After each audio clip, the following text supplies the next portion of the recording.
Hello दोस्तों, मेरा नाम है प्रशांत नारायण शर्मा। आप देख रहे हो हैशटैग शर्मा स्टडीज़। तो पिछली वीडियो में हमने आपको दो विधियों के बारे में पढ़ाया था अनंत स्पर्शी के, और आपने वो नई पढ़ी हैं और आप नए हो हमारे चैनल पर। तो लिंक मैं डिस्क्रिप्शन में दे दूँगा। तो आज तीसरी विधि के बारे में चर्चा करेंगे। तीसरी विधि में अगर आपको कोई समीकरण इस टाइप का दे रखा हो,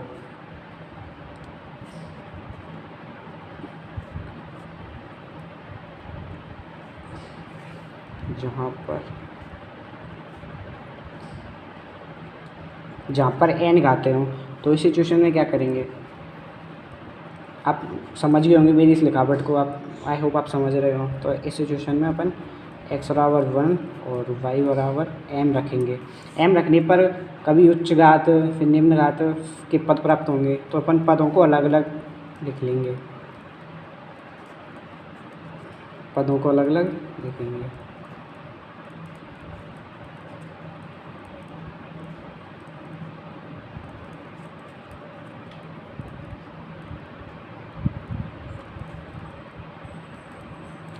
फिर जो उच्च पद वाले घात को उच्च घात वाले पद को अपन 0 के बराबर रख देंगे। इस तरह अपन m की वैल्यू निकाल लेंगे। यहाँ से m बराबर XYZ कुछ भी निकले, m निकल आएगा। अब हम c की वैल्यू निकालेंगे। तो c की वैल्यू अपन यहाँ पे 3 केस स्टडी करेंगे c की वैल्यू के लिए। पहला केस, जब m के मान भिन्न भिन्न हो, यानी जब m के मान, यानी हमें जो जहाँ पर m की वैल्यू मिलेगी वो भिन्न भिन्न होगी, तो अपन केस स्टडी करते हैं सी। आई होप आप समझ पा रहे होंगे।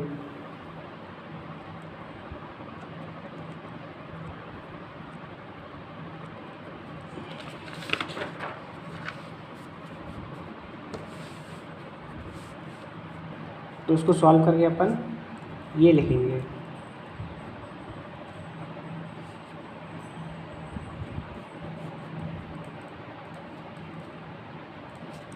यहाँ पे आप समीकरण 2 में देख पा रहे होंगे, यहाँ पे जो लास्ट जो हर दे रखा है वो डैश लगा है, यानी हमें उसका जो भी उच्च घात वाला पद है, यानी ये वाला पद, इसका हमें यहाँ पर डिफरेंशिएशन निकालना है। तो ये तो हो गया केस फर्स्ट। अब अपन स्टडी करेंगे दूसरे केस की। अब अपन स्टडी करेंगे दूसरे केस की।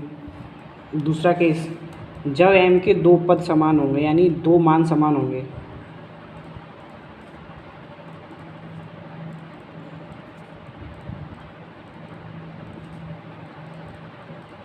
यानी जब m के दो मान समान होंगे तो क्या यूज करेंगे।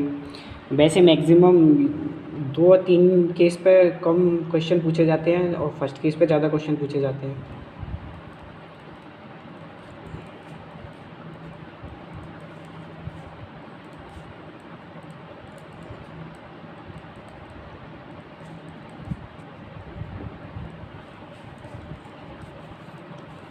थर्ड केस है,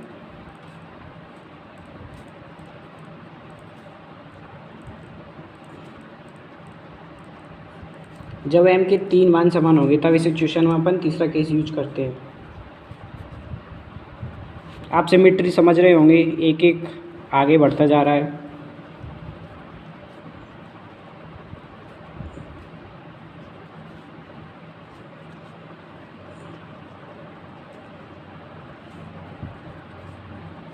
वन फैक्ट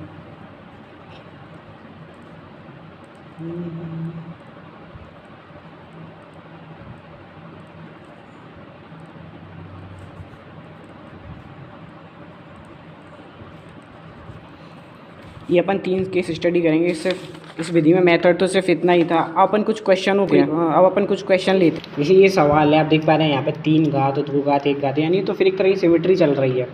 तो ये सवाल है, इसको थोड़ा सॉल्व करते हैं।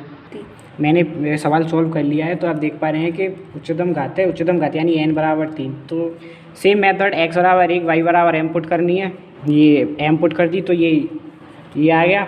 अब उच्चतम घात के पदों को हमने अलग अलग कर लिया है। उच्चतम घात यानी 3 घात के पद को अलग कर लिया, 2 घात के को, 1 घात के को अलग कर लिया। तो आप देख पा रहे होंगे ये अलग कर लिया और साथ ही हमने इसका डिफ्रेंशिएशन कर लिया है। तो यानी उच्चतम घात के पद को 0 के बराबर रखने पर, जैसा कि अपने मेथड में पढ़ा था, ये उच्चतम घात के पद को 0 के बराबर रख दिया और ऐसे करके हमने यहाँ पे m की वैल्यू निकाल ली। m के यहाँ पे 3 वैल्यू निकली हैं, यानी अपन देख पा रहे हैं कि m के सभी मान भिन्न भिन्न हैं, सभी मान भिन्न भिन्न है। तो अब m के सभी मान भिन्न थे तो c की वैल्यू वही 1 घात ये वो निकल आई मेथड के अनुसार। अब ये रखा, अब इस पर केस स्टडी किया m की वैल्यू, केस स्टडी करा। पहला केस जब m बराबर 0 होगा तो c की वैल्यू क्या होगी, तो c की वैल्यू ये और 0 निकल आई। और सेकंड केस स्टडी करा कि जब m बराबर 1 रखेंगे इस जगह पर, यानी इक्वेशन सेकंड में, तो ये दूसरे केस में -1 वैल्यू आ गई। जब तीसरा केस स्टडी करेंगे कि m बराबर -1 रखेंगे तो c की वैल्यू भी -1 आ गई। अब अपन इसकी अनंत स्पर्शी ज्ञात करेंगे। हमने फर्स्ट वीडियो में आपको अनंत स्पर्शी का सूत्र पढ़ाया था, ये अनंत स्पर्शी का सूत्र होता है। अब जो भी m और c की वैल्यू निकली है अपन इस फॉर्मूले में रख के अपन इसकी अनंत स्पर्शी निकालेंगे। तो इसमें फर्स्ट केस, इसमें भी अपन केस स्टडी करते हैं कि जब m बराबर 0 और c बराबर 0 होगी तो इसकी अनंत स्पर्शी क्या होगी, तो इसकी अनंत स्पर्शी y बराबर 0 निकलेगी। अब सेकंड केस m बराबर 1 और c बराबर -1 हो तो इसकी अनंत स्पर्शी क्या होगी, तो आगे देख पा रहे हैं इसकी वैल्यू रखी तो y बराबर x-1 इसकी दूसरी अनंत स्पर्शी निकल आई। और तीसरा केस स्टडी करेंगे m बराबर -1 c बराबर -1 हो तो तृतीय अनंत स्पर्शी क्या होगी, वैल्यू रखी m बराबर -1 इसकी तृतीय अनंत स्पर्शी। एक सवाल लेते हैं अपन, आप स्क्रीन पर देख पा रहे होंगे इस सवाल को मैं वीडियो रोक के पहले थोड़ा सॉल्व कर लेता हूँ।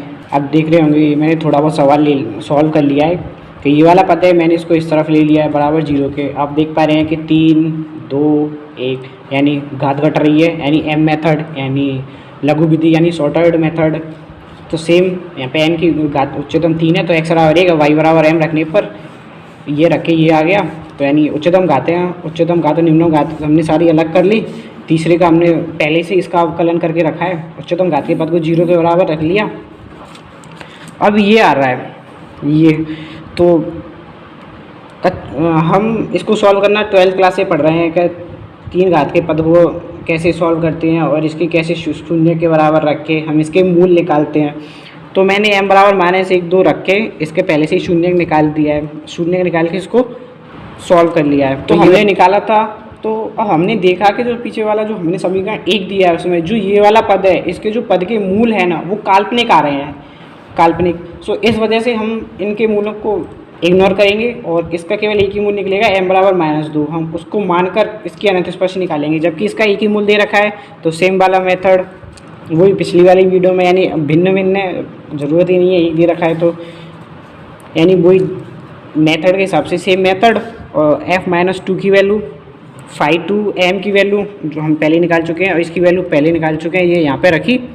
ऐसे ही समीकरण 2 ये केस स्टडी करेंगे m बराबर -1 2 रखकर ये 5/2 c की वैल्यू निकाल ली और अनंत स्पर्शी के फॉर्मूले में सीधा, अब की मैंने बार फॉर्मूला नहीं लिखा है, डायरेक्ट रख दिया कि m बराबर -1/2 और c बराबर 5/2 रख दिया, फॉर्मूले में रख दिया।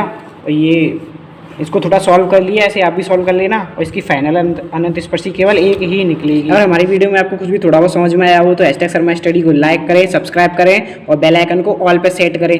और अगर आपने हमारी पिछली वीडियो नहीं देखी हो तो हम उसकी लिंक डिस्क्रिप्शन में दे देंगे और आप उनको देखें।